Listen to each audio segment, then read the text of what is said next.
This is Rick from Sparkki. I am here to talk about our last weekly sprint and give you an update as far as the progress that we have made, and overall just get you updated into the things that we're going to be working on this upcoming week and some of the things that we completed in the past week. So without further ado, let's go ahead and get started with this. As always, I went ahead and created a blog post. You can head over to the blog post. You can see the entire change log there of all the changes that we made.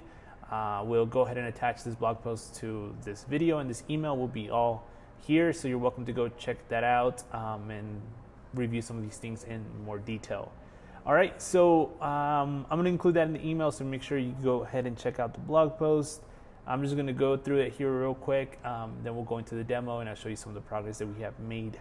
We went ahead and worked on a couple parts here this past week. We worked specifically on when you delete a lesson, that goes ahead and deletes the files attached to that lesson. So when you upload a lesson, like what we talked about last week, it goes ahead and mutates that file into different versions of that file, and then all those files get stored. Here in the future, we have a development process of measuring how much space you're currently taking up in the cloud. So that's going to be kind of one of the things that we're going to be implementing in the future, so you can actually see your usage of the platform itself, so you can see how much storage you have left, how much storage you're currently taking up, all that fun stuff. So I can't really show you a visual representation of deleting and emptying out that space, just because we don't have that visual component ready for you to be able to actually see. So that will be coming up here in the next upcoming sprints in the future, but for the MVP, that's going to be omitted. The second part we worked on is the wizard creation section, and I'm going to give you a demo of that here in a sec. I also went ahead and worked on the image processing of the images that get uploaded into a module creation section. We also have an image preview, and then obviously being able to delete that module and deleting those files attached to that module.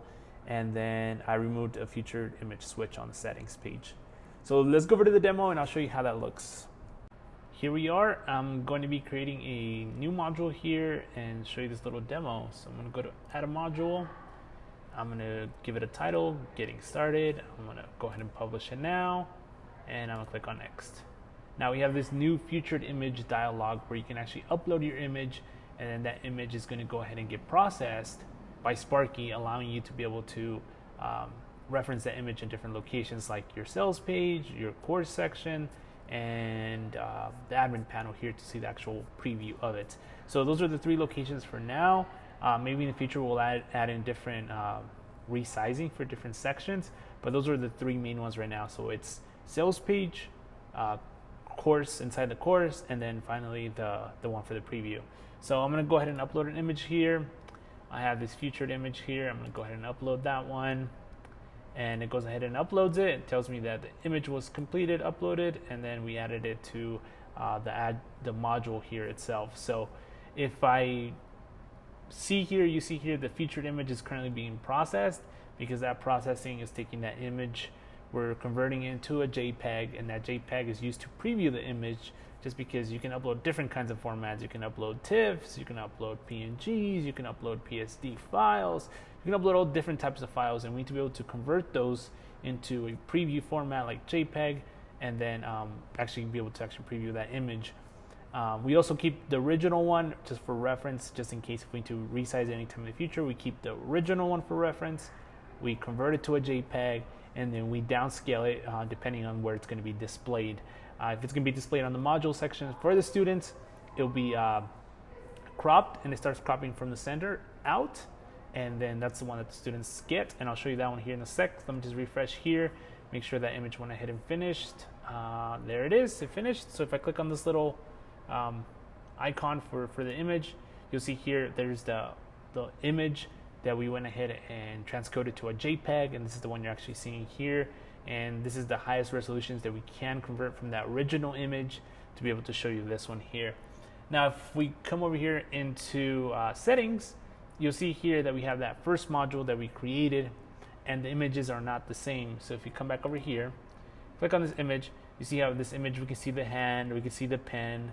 If we come back into settings, you see here we can see about a third of the pen, and we can see a little bit of the hand, but not so much. Again, because the cropping starts in the middle, then it goes out, and it goes out to 150 by 150 pixels for the module section of what the students are going to see.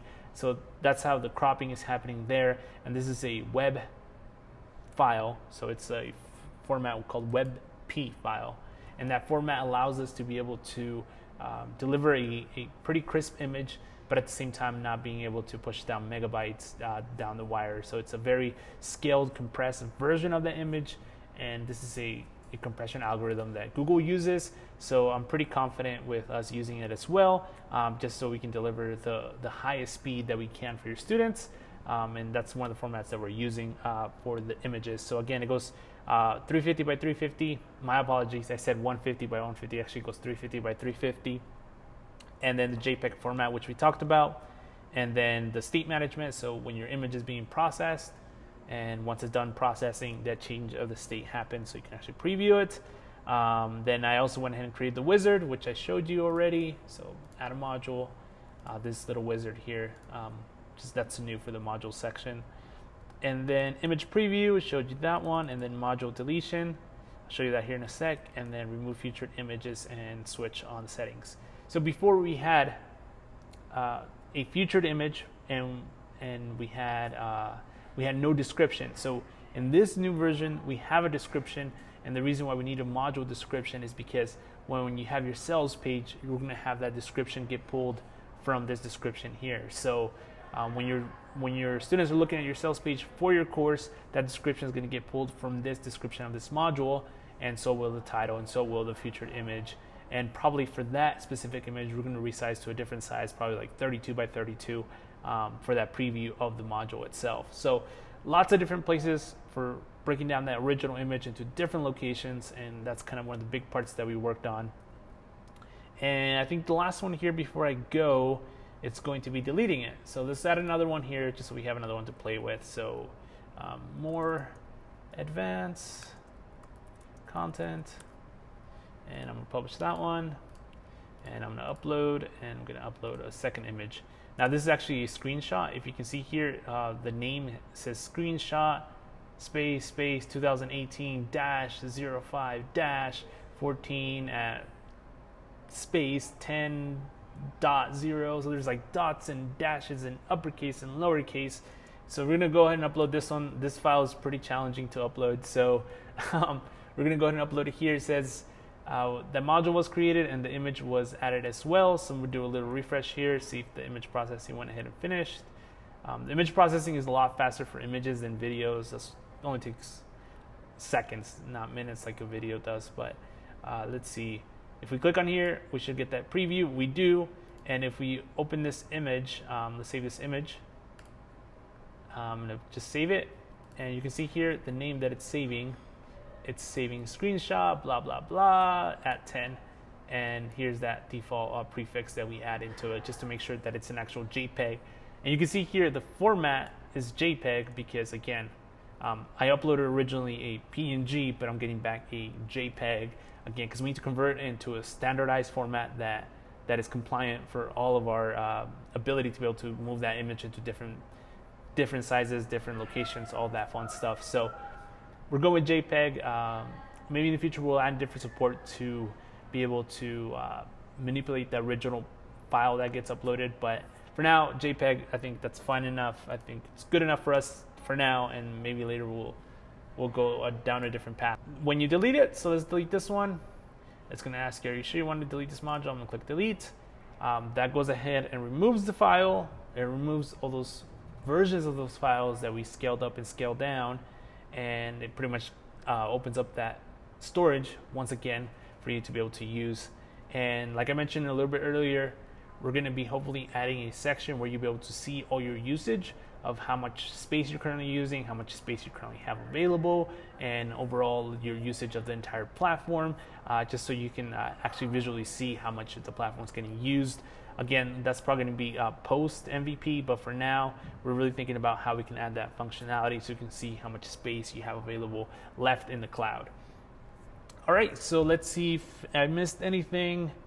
Nope, that looks like it's going to be about it. I'm going to be sending you an email with our launch party here in Salt Lake City. You're welcome to come. For those international teachers and national teachers. Don't worry, we're going to be having a Google Hangout. You can be able to jump in and talk to other instructors from all over the country. And it's going to be a great time. It's May 25th, 7 to 9, Mountain Standard Time. As always, you're invited to it. I'm going to be sending you a more personalized message just to get you to sign up on the Eventbrite page so you can get some reminders for it. But that's going to go ahead and do it for me. If you have any questions, make sure to reach out, and I'll talk to you